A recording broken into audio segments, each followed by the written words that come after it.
नमस्कार, स्वागत है आप सभी का ग्रैंड एशियन न्यूज पर। तमाम खबरों के साथ मैं हूं शाहिन खान। सबसे पहले एक नजर आज की हेडलाइंस पर।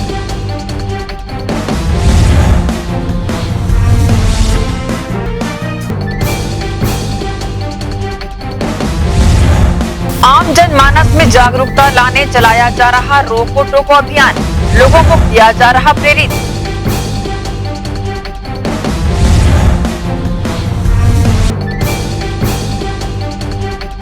आगामी वर्षा ऋतु को लेकर बाढ़ नियंत्रण कक्ष की स्थापना की निगम ने, लगाई जाएगी कर्मचारियों की ड्यूटी।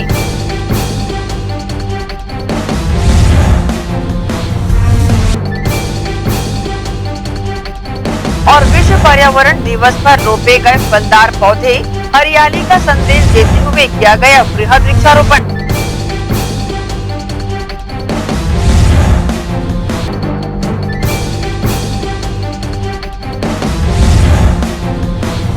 खबरें विस्तार से। विश्व पर्यावरण दिवस के अवसर पर सामाजिक संस्था नवसृजन संस्था भिलाई 3 चरोदा द्वारा बृहद वृक्षारोपण का कार्यक्रम पंचशील नगर चरोदा में किया गया, जिसमें विशेष रूप से दुर्ग सांसद विजय बघेल, चरोदा निगम महापौर चंद्रकांता मांडले, चरोदा निगम की पूर्व अध्यक्षा सीता साहू, निगम आयुक्त कीर्तिमान सिंह राठौर सहित स्थानीय जनप्रतिनिधि व भारतीय जनता पार्टी के कार्यकर्ता शामिल रहे।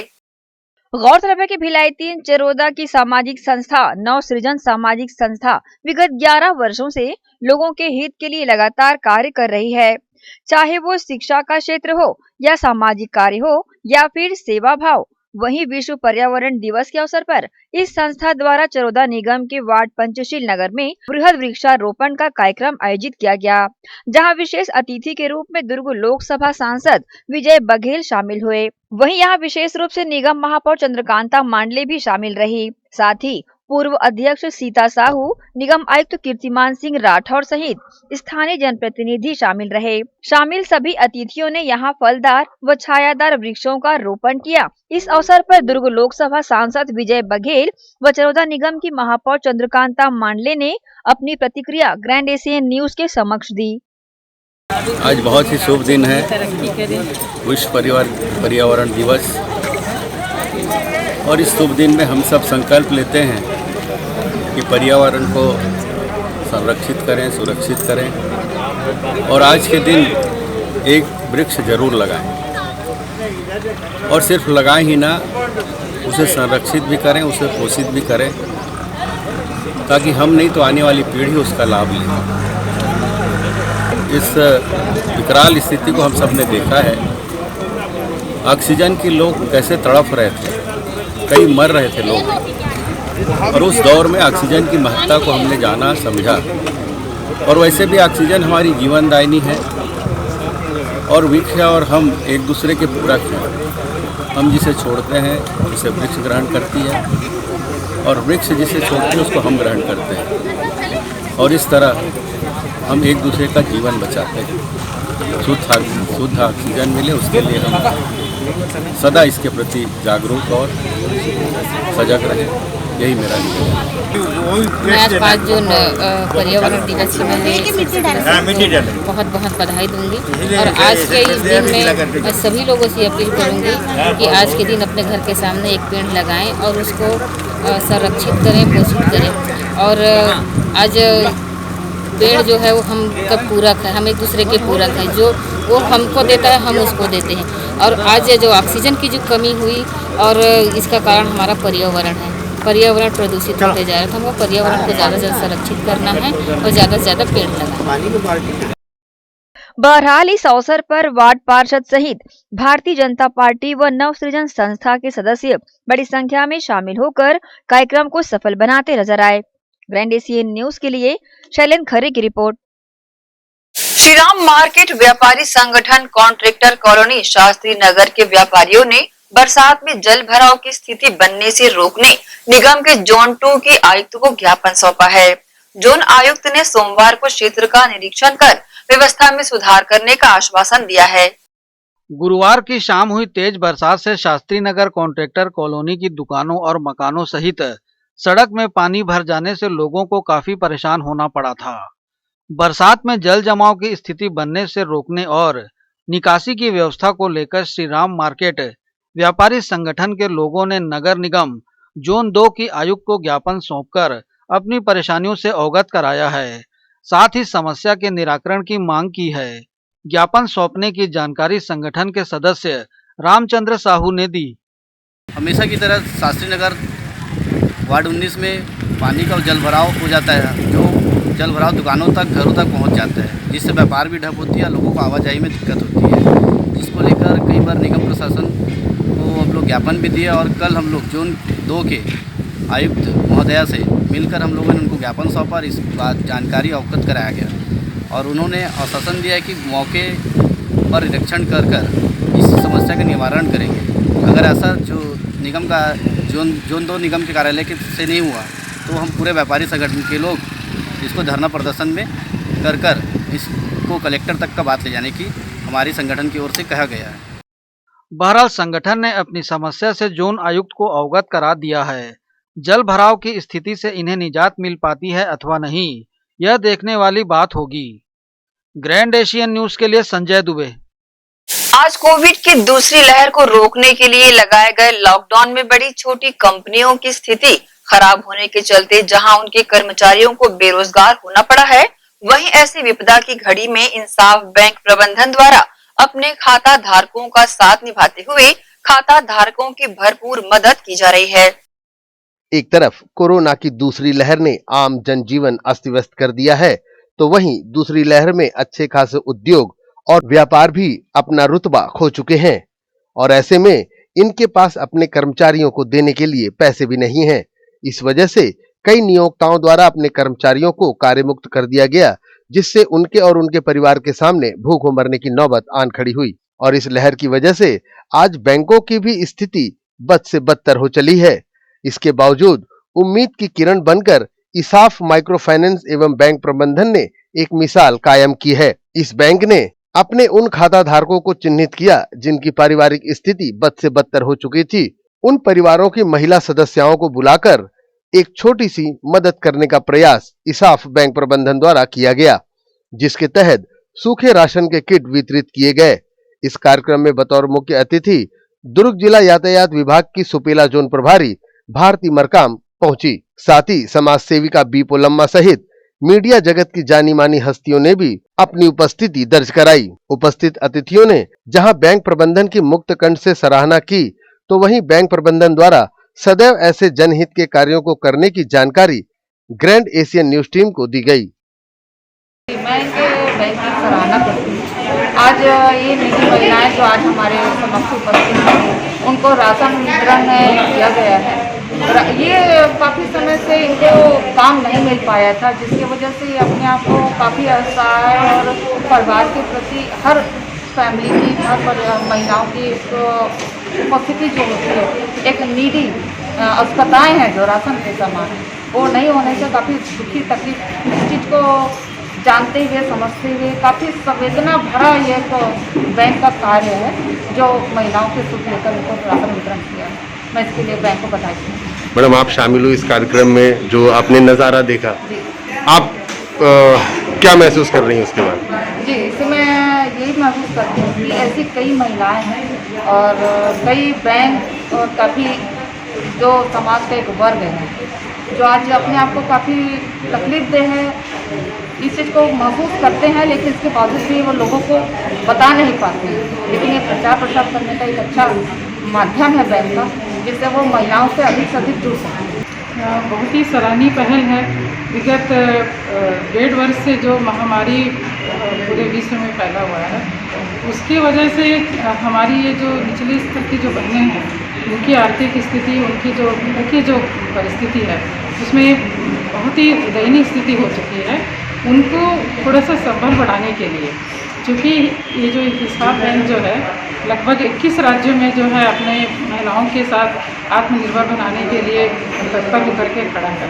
उसी कड़ी में क्या है, छत्तीसगढ़ में भी हमारी हजारों बहनें जो है हमारी इसाफ बैंक से जुड़ी हुई हैं और इनका जो कार्य है निचले तबके की बहनों को आत्मनिर्भर बनाना, उनके जो आय के जो स्रोत में बढ़ाने के लिए जो है काम करती है।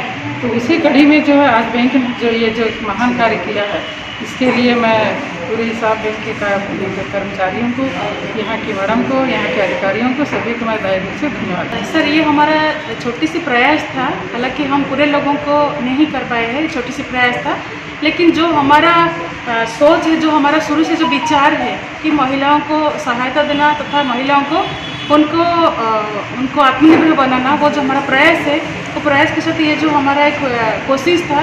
अभी आप जान रहे हैं सारी वित्तीय संस्थान का जो आर्थिक स्थिति है वो उतना अच्छा नहीं है, चिंताजनक है। फिर भी वो चिंताजनक परिस्थिति में भी हमारा जो रास्ता, हमारा जो उद्देश्य है, हमारा जो अहम भूमिका है, उसको हमने कभी नहीं छोड़ा है। उसके साथ में आज देख रहे हैं हमारे सारे कार्यकर्ता काम भी कर रहे हैं, सब कोई ड्यूटी पे है। हालांकि हमको फील्ड लेवल में बहुत संघर्ष करना पड़ रहा है, पर फिर भी हमारा जो जेनेसिस है, हमारा जो मुख्य उद्देश्य है, लोगों का मदद करना, लोगों की ज़रूरत के समय में उनका साथ देना, जो हमारा उद्देश्य है, वो उद्देश्य को हमेशा हम लोग फॉलो अप करते हैं और उसको हमेशा हम लोग पूर्ण करने के लिए हम लोग प्रयास करते हैं। इंसाफ बैंक प्रबंधन ने इसके पूर्व भी हर विपदा में अपने कर्मचारियों सहित अपने खाता धारकों का मजबूती से हाथ थामे रखा है, जिसकी वजह से इस बैंक के खाता धारकों को अपने बैंक पर पूरा भरोसा है। ग्रैंड एशिया न्यूज के लिए भिलाई से संतोष शर्मा की रिपोर्ट। दुर्ग जिला भारतीय जनता पार्टी की मंडल स्तरीय कार्यकारिणी के गठन की प्रक्रिया प्रारंभ हो गई है, जिसमें सभी समाज, वर्ग, जाति व धर्म के लोगों को प्रतिनिधित्व दिया गया है। अभी दुर्ग जिला भाजपा के 5 मंडलों में कार्यकारिणी का गठन हो चुका है, जिसमें सामाजिक धार्मिक संतुलन बनाकर कार्यकारिणी का गठन किया गया है। दुर्ग जिला भाजपा मंडल कार्यकारिणी के गठन की जानकारी दुर्ग जिला भाजपा अध्यक्ष डॉक्टर शिव कुमार तमेर, जिला मीडिया प्रभारी केश चौहान ने दी। नमस्कार। दुर्ग जिले में मंडल की कार्यकारिणी की घोषणा होने आरंभ हो गई है। अभी जिन मंडलों में हमारे कार्यकर्ताओं को पदाधिकारी बना करने की घोषणा की गई है, उन सभी पदाधिकारियों का मैं हृदय से बधाई देता हूं और उनको शुभकामनाएं देता हूं कि अपने अपने क्षेत्र में वो पार्टी के लिए ये कार्य करें। अभी सारे मंडलों का कार्यकारिणी के गठन होना बाकी है, ये प्रक्रिया आरंभ हो गई है। मंडल, उसके बाद मोर्चा और उसके बाद प्रकोष्ठों की कार्यकारिणी की सबकी घोषणा होनी है। अभी पिछले कई दिनों से एक्सरसाइज किया जा रहा है और इन मंडलों के कार्यकारिणी को बनाने में हमारे वरिष्ठ नेतागण, उस क्षेत्र के जनप्रतिनिधि, उस क्षेत्र के लोग, हर वर्ग को और हर क्षेत्र को प्रतिनिधित्व देने का प्रयास किया गया है और इस दृष्टि से एक संतुलन बना करके ये कार्यकारिणी की घोषणा की जा रही है। जिन लोगों को कार्यकारिणी में स्थान नहीं मिला है, उन लोगों के लिए मेरे हिसाब से जिम्मेदारी दोहरी हो जाती है, क्योंकि अपने आप में ये बड़े गौरव का विषय है कि हम एक कार्यकर्ता होने के नाते विश्व के सबसे बड़े राजनीतिक पार्टी के हम सदस्य हैं। मंडल के गठन हुए हैं, जो 5 मंडल के अभी तक गठन हो चुके हैं, उदय मंडल, जितियापुरी मंडल, सदर मंडल, चंडी शीतला मंडल और पटरीपार मंडल। तो उसमें जो जाति का समीकरण है और जो वर्ग का जो समीकरण बिठाया गया है वो बहुत ज्यादा अच्छा है। पहले की अपेक्षा ये सभी जगह से सभी वर्ग के लोगों को लिया गया है, सभी जो एक्चुअल कार्यकर्ता हैं, जो काम करना चाहते हैं भारतीय जनता पार्टी के लिए, समाज के लिए, पूरे देश के लिए, उनको लिया गया है और पूरे दायित्व के साथ जो काम करते हैं उनको लिया गया है। और मैं ये समझता हूं कि हमारी भारतीय जनता पार्टी ऐसे मंडल का जो गठन हुआ है उसका बहुत ज्यादा लाभ मिलेगा। मैं दीपक चोपड़ा, भाजपा गंजपारा सदर मंडल अध्यक्ष। हमने भारतीय जनता पार्टी दुर्ग जिला अध्यक्ष माननीय डॉक्टर शिव कुमार तमेर जी की सहमति से गंजपारा सदर मंडल की कार्यकारिणी एवं पदाधिकारी की घोषणा की गई, जिसमें हमने सभी वार्ड के सक्रिय कार्यकर्ता एवं सभी जातिगत समीकरण को ध्यान में रखते हुए एक संतुलित टीम बनाई है। मुझे पूर्ण विश्वास है कि हम भारतीय जनता पार्टी एवं संगठन के कार्य को करते रहेंगे और वरिष्ठ नेताओं के मार्गदर्शन में सदैव भारतीय जनता पार्टी का परचम लहराएंगे। मैं अपने सभी नवनिर्वाचित सभी पदाधिकारी एवं कार्यकारिणी सदस्यों को उनके उज्जवल भविष्य की शुभकामनाएं, बधाई देता हूं। चंडी शीतला मंडल अध्यक्ष, कल हमारे चंडी शीतला मंडल का कार्यकारिणी का गठन हुआ है। इसमें हमारे वरिष्ठ नेताओं का ये आशीर्वाद से यह कार्यकारिणी घोषित किया गया है, जिसमें सभी वर्गों को साथ में लेके कार्यकारिणी का गठन किया गया है और उसमें साथ ही जो नए पुराने कार्यकर्ताओं का को जोड़ के सब एक साथ मिलकर काम करने का गठन कार्यकारिणी का किया गया है। मैं सभी को बहुत बहुत बधाई देता हूँ। सब मिलजुल के हम अच्छे से काम करेंगे और हमारे मंडल में अच्छे से अच्छा हमारे पार्टी का प्रचार हम कर सकें और आने वाले विधानसभा चुनाव में अधिक से अधिक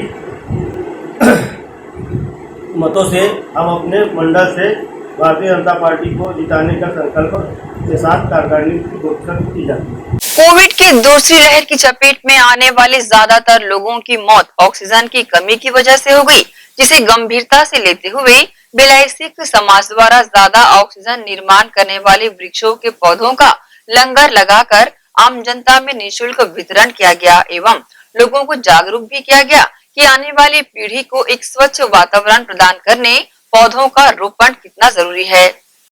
सिख समाज और उनके द्वारा लगाया जाने वाला लंगर भारत देश सहित पूरे विश्व में प्रसिद्ध है। सिख समाज सदैव से हर परिस्थितियों में विभिन्न प्रकार के लंगर आयोजित करता आया है। प्रेस मीडिया के जरिए यह भी जानकारी है कि कोरोना संक्रमण की दूसरी लहर के वक्त जब ऑक्सीजन की कमी पड़ी थी तो इसी समाज ने ऑक्सीजन के सिलेंडरों का लंगर लगा दिया था और जरूरतमंदों को निःशुल्क सेवा प्रदान कर रहे थे। आज यह दृश्य भिलाई शहर का है, जो कि शायद पूरे विश्व में पहली बार सिख समाज द्वारा आयोजित किया जा रहा है। जी हाँ, हम बात कर रहे हैं एक अनूठे लंगर की। इस लंगर में प्रचुर मात्रा में ऑक्सीजन उत्पन्न करने वाले पौधों का लंगर लगाकर निःशुल्क वितरण किया गया। साथ ही लोगों को समझाइश दी गई कि इन पौधों को पेड़ बनने तक संरक्षण करें और असंतुलित पर्यावरण की वजह से वातावरण के बिगड़ते हालातों को सुधारने में एवं आने वाली पीढ़ी को एक स्वच्छ और अनुकूल वातावरण प्रदान करने में मदद करें।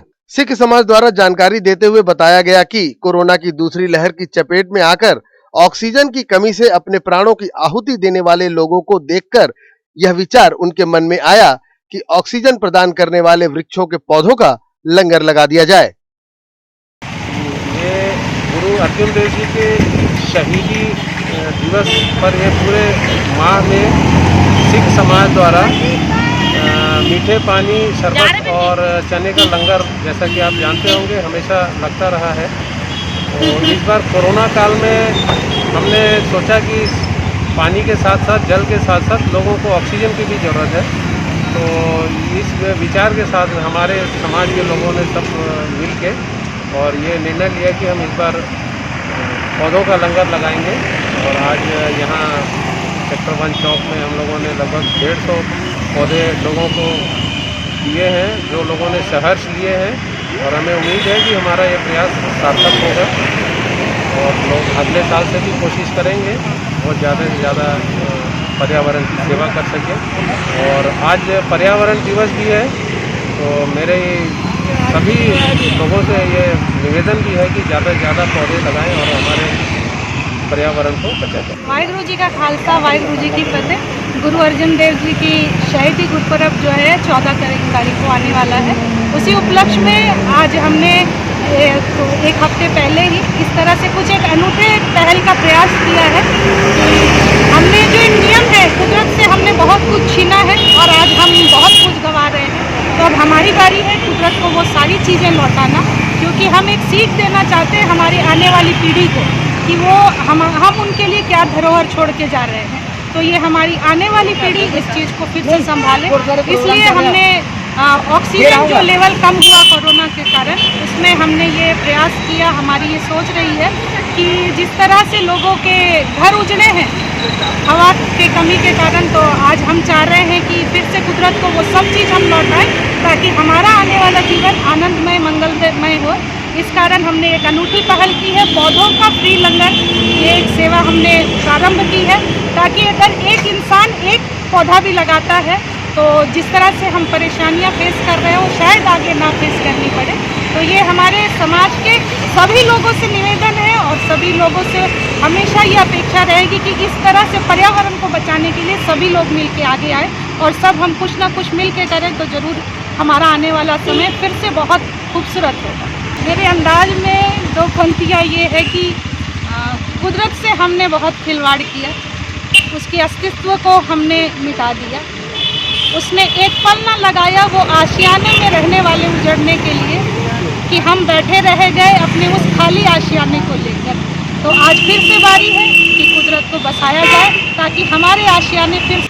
जैसे कि आपको मालूम है कि श्री गुरु अर्जन देव जी का शहीदी पर्व जो है वो 14 तारीख को मनाया जाना है और कम से कम तो 40 दिन पहले ही उनका प्रोग्राम जो रहता है वो चलता है। उसी प्रोग्राम के स्वरूप आज जो ये सिख संगत द्वारा पौधों का लंगर लगाया गया है। जैसे कि आप जानते हैं कि पर्यावरण को लेकर और बीच में जो कठिनाइयां हमने झेली है, जो कोरोना को लेकर, ऑक्सीजन की कमी, इस सब को देखते हुए और अपने स्वास्थ्य को देखते हुए जो ये पौधों का लंगर लगाया गया था, ये एक प्रेरणा स्रोत है कि हम ज़्यादा से ज़्यादा पौधे लगाएं और हमारा जनजीवन जो पर्यावरण को हम सुरक्षित करें। तो इसी मकसद से ये लगाया गया था और हम सभी का धन्यवाद देते हैं जिससे आके इन्होंने पौधों का लंगर लगाया। और ये कार्यक्रम तकरीबन जो है 15 जून तक चलता रहेगा। जब तक गुरु जी का शहीदी पर्व है तब तक ये प्रोग्राम चलेगा और ये आगे भी इसी तरह चलेगा। इस लंगर में लगभग 200 पौधे आम जनमानस को वितरित किए गए। सिख समाज द्वारा लगाए गए इस अनूठे लंगर में सैकड़ों शहरवासियों ने ऑक्सीजन प्रदान करने वाले पौधों को निःशुल्क प्राप्त किया एवं इस तरह के लंगर लगने की सोच एवं सिख समाज द्वारा किए गए अनूठे सेवा कार्य को दिल से सराहा। जी, अभी जैसे हमने कोरोना टाइम में देखा है कि ऑक्सीजन की सबको कितनी ज़रूरत पड़ी, इसलिए हम सबको पेड़ लगाना चाहिए और एनवायरनमेंट डे की सबको बताएं। बढ़िया है। मैं सुबह भी आई थी पता करने के लिए, मैंने न्यूज़पेपर में इसका ऐड देखा था तो वो आए तो हम लोग उसके लिए भी आए और सभी को एनवायरनमेंट डे की शुभकामनाएं। और ऐसे ही होना चाहिए, मैं इसका बढ़ावा देती हूँ। आज इस लंगर आज ऐसे लंगरों की कितनी जरूरत है? बहुत ज़्यादा ज़रूरत है ऑक्सीजन की। कोरोना टाइम में बहुत ज़रूरत है और इंसान को पेड़ जरूर उगाना चाहिए। हरियाली जो है ही और ऑक्सीजन की है साथ साथ। समाज आज के हमारे राष्ट्र भारत देश में सबसे बड़ा समाज है और इसके समान कोई समाज मैंने नहीं देखा हूँ जो कि हर मुसीबत में सिख समाज आगे आता है। और इस पर्यावरण दिवस में भी ये जो समाज की पहली पहल है, आज इसके लिए मैं बहुत बहुत तहे दिल से धन्यवाद देना चाहूँ। सिख समाज द्वारा ऑक्सीजन प्रदान करने वाले वृक्षों के पौधों का निःशुल्क वितरण करने के लिए लगाए गए लंगर में यातायात विभाग के डीएसपी गुरजीत सिंह एवं नेवई थाना प्रभारी भावेश साव अपनी टीम के साथ पहुंचे एवं लंगर में बट रहे ऑक्सीजन प्रदान करने वाले पौधों को ग्रहण किया। साथ ही सिख समाज का दिल से आभार जताया एवं इस लंगर के कार्यक्रम में शहर के अन्य नामचीन हस्तियों ने भी अपनी उपस्थिति दर्ज कराते हुए इस अनूठे लंगर की मुक्त कंठ से सराहना की। ये अच्छा इनका सराहनीय प्रयास है। विश्व पर्यावरण दिवस में ये आज पौधों का लंगर लगाया है इन्होंने और यहाँ तकरीबन इस चौक पे 200 पौधे अलग अलग प्रजाति के इन्होंने वितरित किए हैं। और उनका ये विचार अच्छा है कि ऑक्सीजन की कमी हो रही है तो ऑक्सीजन की प्रचुरता को बढ़ाने के लिए वायुमंडल में ज़्यादा से ज़्यादा पौधे लगाएं ताकि हमें ऑक्सीजन की कमी न हो और शुद्ध हवा हमें मिल सके। मैं इसकी पूरी प्रशंसा करता हूँ संस्था की और ऐसे प्रयास और लोगों को भी करने चाहिए। न सिर्फ पौधे लगाएं, पौधों को संरक्षित करें, उन्हें जिंदा रखें, उनका देखभाल भी करें और पेड़ों को काटने से बचाएं। अनुभूति सिंह फाउंडेशन की जितनी भी तारीफ की जाए कम रहेगी। इनकी सोच कुछ अलग ही रहती है। गांव देहात एरिया में, स्लम एरिया में जाके सैनिटरी नैपकिन बांटना और तरह तरह के सब सामान देना इनका तो कार्य था। मैं सोचा भी था कि विश्व पर्यावरण दिवस में ये पौधे का भी लंगर लगा सकते हैं। बहुत अनूठा काम है, तरक्की करें और इस तरह का उनका कार्यक्रम चलता ही रहे। बहुत अच्छा अनुभव है। समाज हमारे देश का ऐसा समाज है, जब भी देश को जिस चीज़ की ज़रूरत होती है सिख समाज हमेशा लंगर के रूप में उस चीज़ की पूर्ति करता है। जैसे हमने देखा लंगर तो सिख समाज का शुरू से देख ही रहे हो, हर जरूरतमंद की मदद होती है। अभी कोरोना काल में ऑक्सीजन का लंगर इन्होंने लगाया। आज देश को सबसे ज़्यादा ज़रूरत अगर किसी चीज़ की है तो ये पेड़ पौधों की है ना, आज इनका लंगर है। तो इस हिसाब से ये प्रयास सबसे महत्वपूर्ण और इसके लिए समाज को बहुत बहुत साधुवाद। इससे अद्भुत और इससे ज़्यादा प्रकृति और पर्यावरण के लिए सुंदर सोच मैंने देखी नहीं है अभी तक, और शायद तक ये नूतन है, ये यूनिक है। मैंने पहली बार ऐसा लंगर देखा है और ऐसे लंगरों की आवश्यकता है। अगर प्रकृति और मानवता को बचाना है, हमें स्वास्थ्य को बचाना है, तो इससे बड़ा लंगर और कोई दूसरा नहीं हो सकता। ये अनुकरणीय पहल है और मैं पूर्ण हृदय से इसके लिए धन्यवाद देता हूँ। और ऐसे लंगर हर जगह हर क्षण लगे और बच्चे इससे आगे बढ़े, सीखे और पौधारोपण करें। ये हमारे भविष्य को उत्कृष्ट बनाने के लिए सर्वश्रेष्ठ अनुज्ञेय रहेगा। मेरी बहुत बहुत शुभकामनाएं और बहुत बहुत धन्यवाद। सदैव देखा गया है कि पूरे विश्व सहित हमारे देश में भी कई आपदाएं अपना कहर बरपा चुकी हैं और हर आपदा में सिख समाज जरूरत के सामानों का फ्री लंगर लगाता आया है। इसी वजह से सिख समाज को सदैव से ही उनकी सेवाओं के लिए जाना जाता है। शनिवार को विश्व पर्यावरण दिवस के अवसर पर सिख समाज द्वारा भिलाई में लगाया गया पौधों का लंगर प्रदेश देश सहित पूरे विश्व में चिरकाल तक याद किया जाएगा। छत्तीसगढ़ के भिलाई क्षेत्र में इस मुहिम का आगाज किया गया।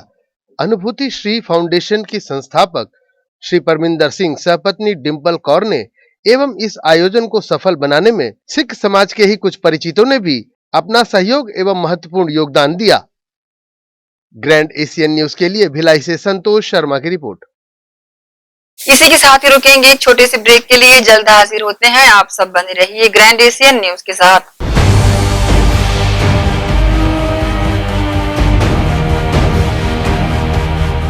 हाँ तो भाइयों और बहनों, शुरू हो रहा है यूरोप का वर्ल्ड कप। सिर्फ सोनी पर दिखेगा। रोजों की फाइट होगी टाइट, कहीं दिखे might, future bright, chance light, goal. धक्का मत मार, किक मार। ये मेरा खेल खेले मेरी दूसरी कंट्री। बड़े नाम करे, काम करे बड़े, कोई करे पार्टी शाड़ी, कोई मले बाम मले। Please troll the opposition carefully. ये मेरा खेल खेले मेरी दूसरी। यूरोप के सबसे बड़े टाइटल के लिए देसी फिरंग्स तो है क्रेजी, पर कौन सी होगी आपकी दूसरी कंट्री? यूरो 2020 11 जून से सिर्फ सोनी पे दिखेगा।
Gandhi Vidyapeeth English medium higher secondary school nursery से कक्षा 12वीं में प्रवेश प्रारंभ। हमारी ध्येय कम शुल्क में छात्रों की शिक्षा एवं विकास के लिए बेहतर सुविधाएं प्रदान करना। प्रशिक्षित एवं अनुभवी शिक्षक शिक्षिकाएं, सभी बच्चों के लिए खेल का मैदान एवं खेल सामग्री की व्यवस्था, सीसीटीवी कैमरे द्वारा निगरानी, परिवहन सुविधा, सुसज्जित विज्ञान एवं कंप्यूटर लैब, स्मार्ट क्लास, सभागार और पुस्तकालय की सुविधा। 100% परीक्षा परिणाम, श्रेष्ठ छात्र को विशेष पुरस्कार, चिकित्सकीय जांच, नर्सरी और केजी कक्षा के छात्र को चार्ट मॉडल एवं क्ले के माध्यम द्वारा शिक्षण, नवोदय एवं अन्य प्रतियोगी परीक्षाओं के लिए विशेष कोचिंग। हर वर्ष विद्यार्थियों का नवोदय में चयन, स्काउट गाइड और रेड क्रॉस सोसाइटी, विज्ञान प्रदर्शनी, आनंद मेला, वार्षिक दिवस और वार्षिक खेल दिवस का प्रतिवर्ष आयोजन, नैतिक शिक्षा के माध्यम से छात्रों की प्रतिभा का विकास। Gandhi Vidyapeeth English medium higher secondary school, Radhika Nagar, Bhilai. राष्ट्रीय higher secondary school Shardapara camp 2 Bhilai.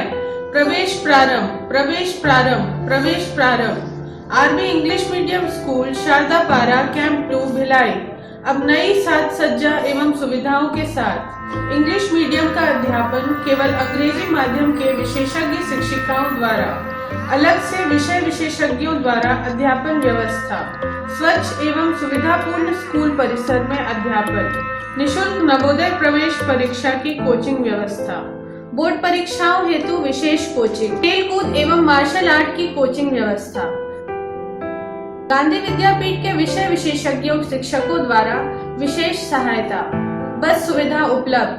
अपने बच्चों के सुनहरे भविष्य के लिए आज ही संपर्क करें राष्ट्रीय हायर सेकेंडरी स्कूल एवं RV English medium school Shardapara camp 2 Bhilai.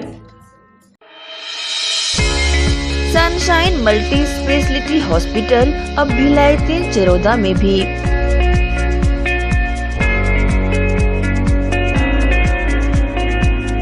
Hospital में उपलब्ध सुविधाएं 24 घंटे emergency ICU, NICU, PICU, ambulance सुविधा उपलब्ध। साथ ही OT, labour room, pathology, OPD, endoscopy, bronchoscopy, x ray, echo TMT, casualty, साथ ही सर्व सुविधा युक्त प्राइवेट वार्ड उपलब्ध है। जनरल वार्ड, सोनोग्राफी व वेंटिलेटर उपलब्ध। सनशाइन मल्टी स्पेशलिटी हॉस्पिटल, हमारा पता IDBI बैंक के सामने, north Vasundhara Nagar, Bhilai 3 Charoda. Phone number 77298811, 77298822।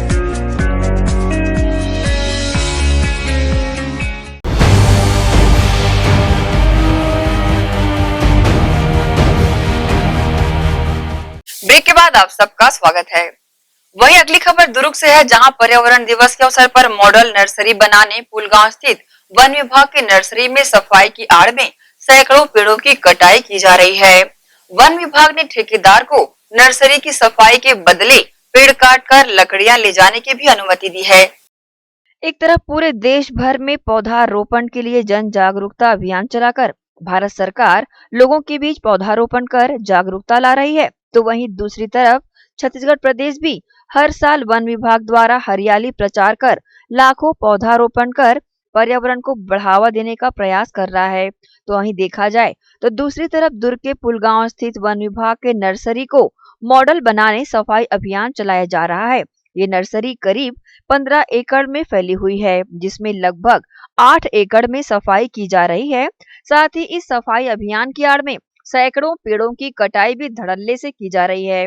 वहीं नर्सरी के फॉरेस्ट गार्ड से मिली जानकारी के अनुसार ये सफाई कार्य बड़े अधिकारी के दिशा निर्देश पर किया जा रहा है, जिसमें विभिन्न प्रकार के प्रजातियों के पेड़ों की धड़ल्ले से कटाई कर दी जा रही है। इसकी लंबाई व मोटाई आप पेड़ों के कटे धूड़ को देखकर समझ सकते हैं कि सफाई की आड़ में किस तरह का खेल चल रहा है। इस संबंध में नर्सरी के फॉरेस्ट गार्ड कमल साहू ने ग्रैंड एशियन न्यूज के समक्ष प्रतिक्रिया दी।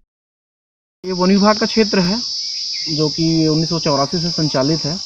15 एकड़ के लगभग मतलब नर्सरी फैला हुआ है, जिसमें डेवलप एरिया पौधा तैयारी कार्य जो है 8-8.5 कुछ एकड़ में चल रहा है।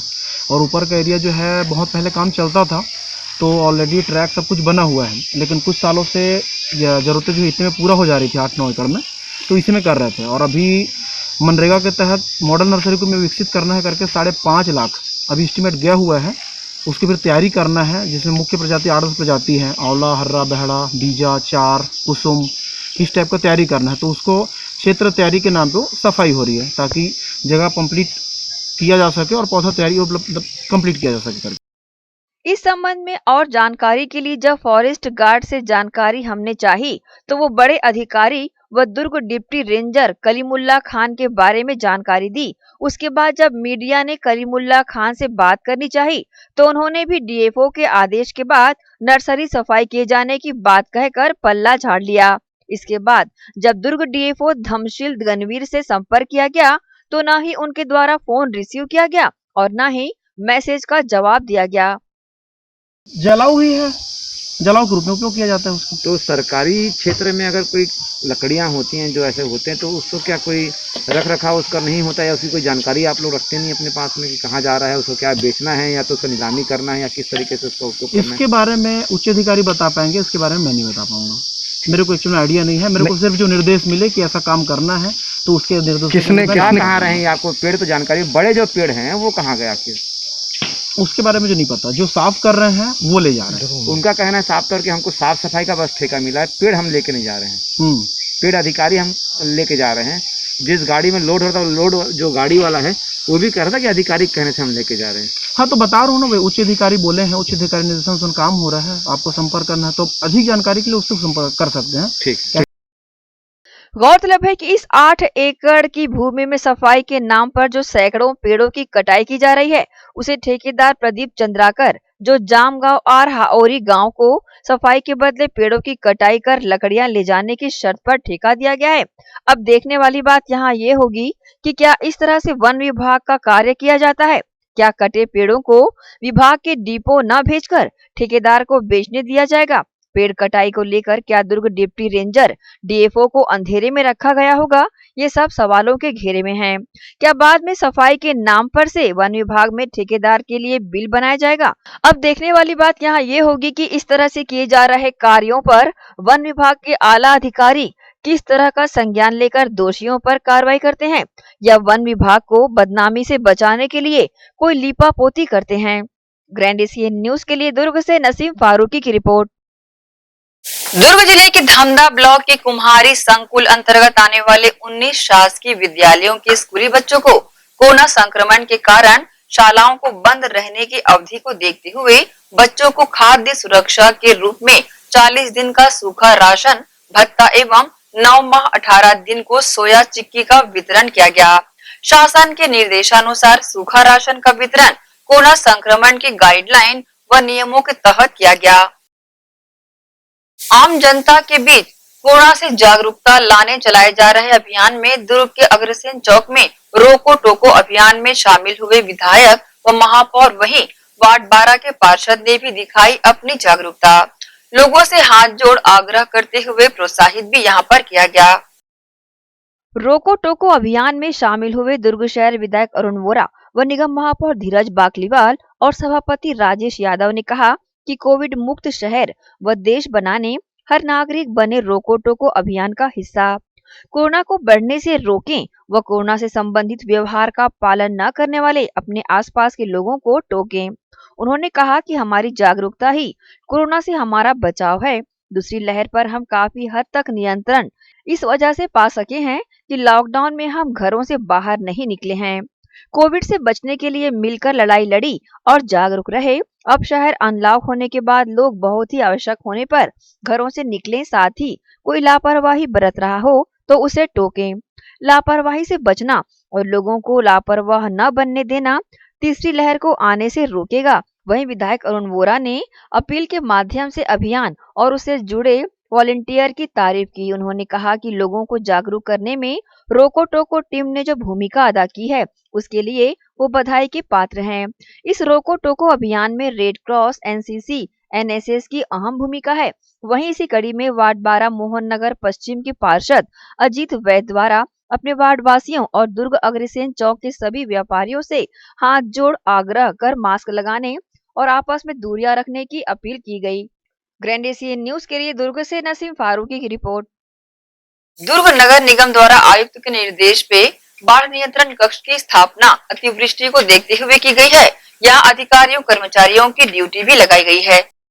दुर्ग निगम आयुक्त हरीश मंडावी ने वर्षा ऋतु के दौरान संभावित अतिवृष्टि व बाढ़ की स्थिति से निपटने निगम में बाढ़ नियंत्रण कक्ष की स्थापना की है। इस दौरान निकाय क्षेत्र में सुरक्षा एवं राहत प्रदान करने व कार्यों की मॉनिटरिंग और व्यवस्था के लिए MP गोस्वामी कार्यपालन अभियंता को वार्ड 23 से 55 तक और RK पांडे प्रभारी कार्यपालन अभियंता को वार्ड 1 से 22 व 56 से 60 तक का नोडल अधिकारी नियुक्त किया है। निगम आयुक्त हरीश मंडावी के निर्देशानुसार बारिश के दौरान संभावित अतिवृष्टि एवं बाढ़ की स्थिति से निपटने निगम के बाढ़ नियंत्रण कक्ष में 2 पाली में अधिकारी कर्मचारी तैनात रहेंगे और बाढ़ नियंत्रण कक्ष के कंट्रोल रूम में प्रभारी अधिकारी समयपाल मेट विद्युत मिस्त्री के अलावा सर्च लाइट, बांसबल्ली एवं अन्य आवश्यक सामग्रियां की व्यवस्था के साथ नाव, ट्यूब, रस्सा एवं गोताखोरों की व्यवस्था की जा रही है। ग्रैंड एशियन न्यूज के लिए दुर्ग से नसीम फारूकी की रिपोर्ट। इसी के साथ रुकेंगे एक और छोटे से ब्रेक के लिए। जल्द हाजिर होते हैं। आप सब बने रहिए ग्रैंड एशियन न्यूज के साथ।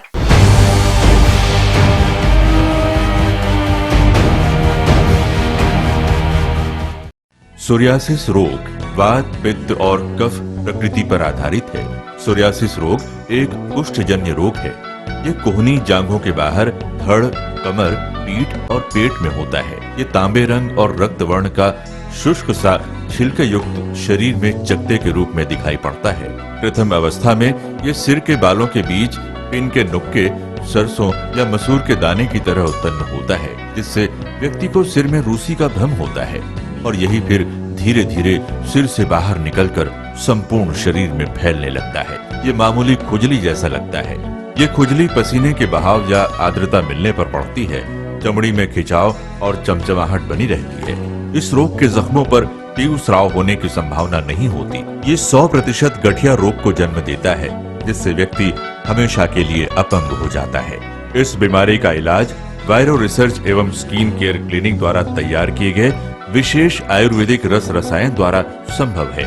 संपर्क करें doctor HC Agrawal, doctor VK Agrawal, वायरो रिसर्च एवं skin care clinic, station road, दुर्ग।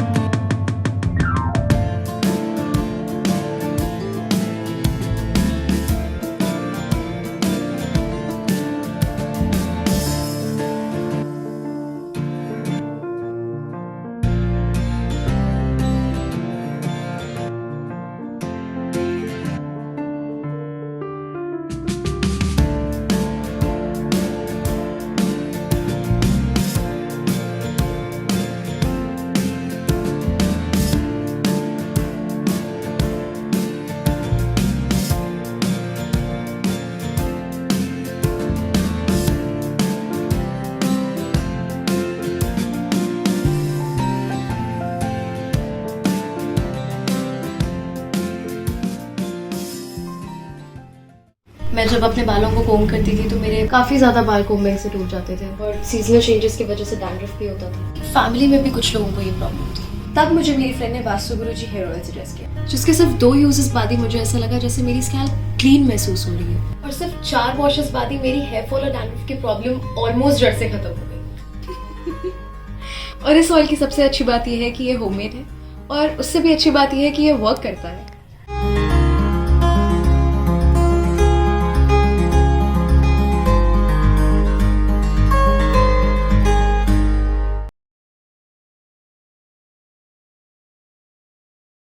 भिलाई के प्रमुख स्थल पावर हाउस में स्थित होटल शिव प्रभा इन एवं town king the family restaurant नवीन साज सज्जा एवं आधुनिक सुविधाओं से लैस। हमारी विशेषताएं economic suite, executive suite, premium suite and presidential suite. Town king the family restaurant, लाजवाब स्वाद से भरपूर नाश्ते एवं भोजन की उत्तम व्यवस्था। Banquet hall, party hall, conference hall, free Wi-Fi internet, new elevator, travel assistance, safe deposit vault and godown, special tariff plan for corporate, marriage and other functions. Online booking facilities available. Sweet home away from home. Powerhouse railway station व bus stand से मात्र 500 metre पर स्थित hotel Shiv Prabha inn and town king the family restaurant 46 C market अपना KC laws के बाजू में। Power house Bhilai. Contact 98932 15251 और 8966 981590।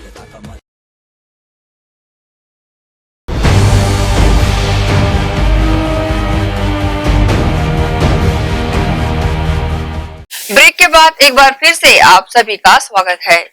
3 साल पहले बेमेतरा में आए आंधी तूफान से विवेकानंद स्टेडियम क्षतिग्रस्त हुआ था, जिसकी जांच में विलंब से प्रशासन की लापरवाही सामने आ रही है और ये क्षेत्र में चर्चा का विषय भी बना हुआ है।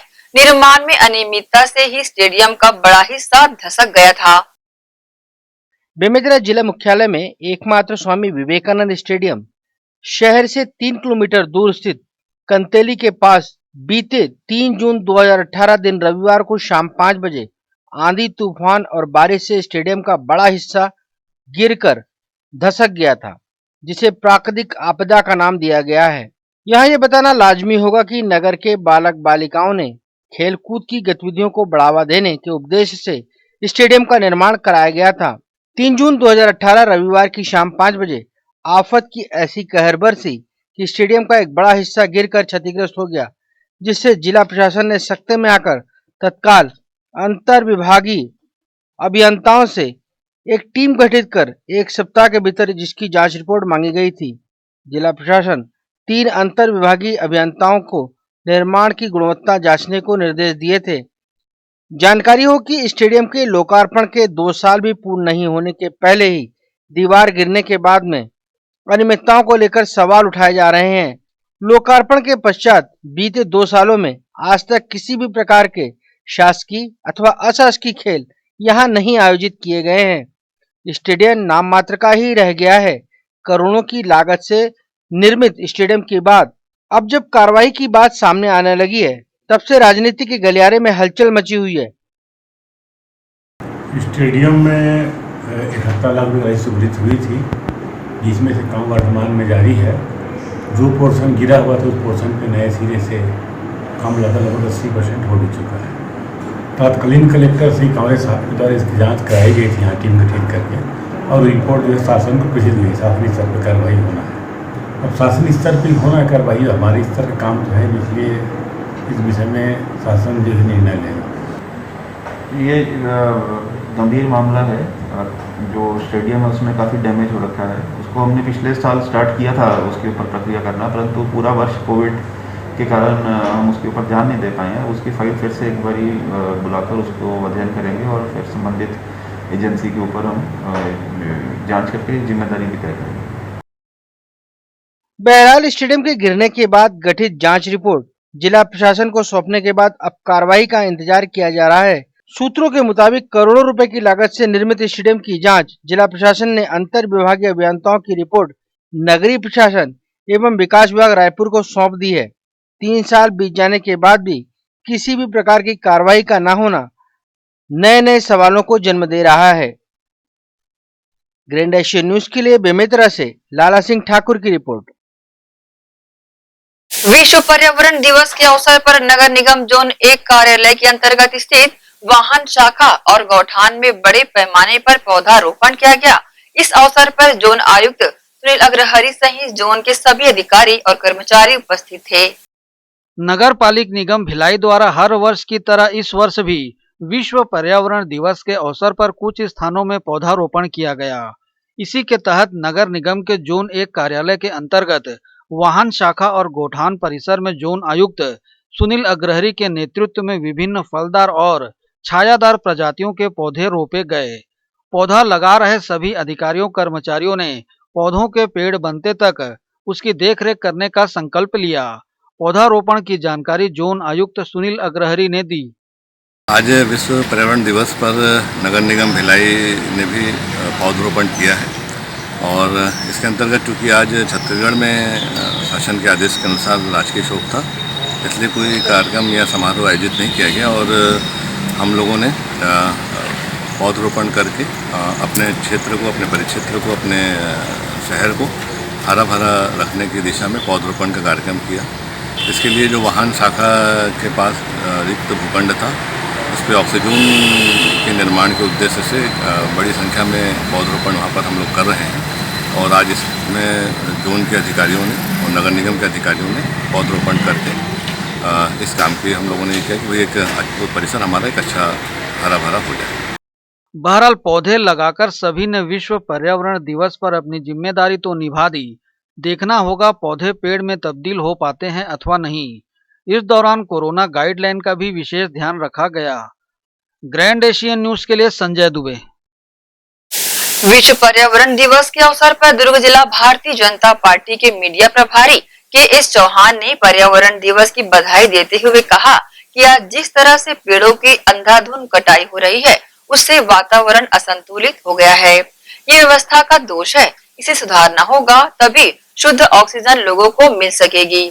जहां ऑक्सीजन की मात्रा ज्यादा रहेगी, वहां कोरोना का असर कम होगा। इसलिए ज्यादा से ज्यादा वृक्षारोपण करना व उसे सहेजना आज समय की मांग है। विश्व पर्यावरण दिवस के अवसर पर दुर्ग जिला भाजपा के मीडिया प्रभारी के एस चौहान ने अपनी प्रतिक्रिया ग्रैंड एशियन न्यूज के समक्ष दी। आपके चैनल के दर्शकों को पर्यावरण की हार्दिक शुभकामनाएं। पर्यावरण मतलब परिआवरण, परि मतलब हमारे चारों ओर और आवरण मतलब जिससे हम ढके हुए हैं, चारों ओर से हम जिसे ढके हुए हैं उसे पर्यावरण कहते हैं। और पर्यावरण ये पंच तत्वों से, अगर मान लीजिए पृथ्वी, जल, वायु, आकाश, अग्नि को हम व्यवस्थित रखते हैं तो प्रकृति का एक नियम है कि वो जितने पेड़ जहां पर चाहिए उतने पेड़ अपने आप उगा देती है। और एक स्वस्थ आदमी के लिए 80 पेड़ प्रति व्यक्ति चाहिए, जो कि हमारे पूरे भारत में 3500 करोड़ ही पेड़ हैं, जो 28 पेड़ प्रति व्यक्ति है। एक तरफ तो हम बोलते हैं कि 44% जंगल है हमारे छत्तीसगढ़ में, और दूसरी तरफ वर्ल्ड के मोस्ट पोल्यूटेड सिटी में हमारे रायपुर का स्थान 7वां है पूरे वर्ल्ड में। तो ये कहीं ना कहीं व्यवस्था का दोष है। अगर हमें जंगल में मंगल बनाना है तो हमें व्यवस्था सुधारनी पड़ेगी और एक टीम वर्क के साथ चलना पड़ेगा, जिससे ऑक्सीजन लेवल बहुत अच्छा रहे। पेड़ लगाएंगे तो ही ऑक्सीजन लेवल अच्छा रहेगा, और ऑक्सीजन की महत्वता हम बहुत अच्छे से जानते हैं। जो 3000 का बाटला है वो हमने 25-25 हजार में खरीदा है।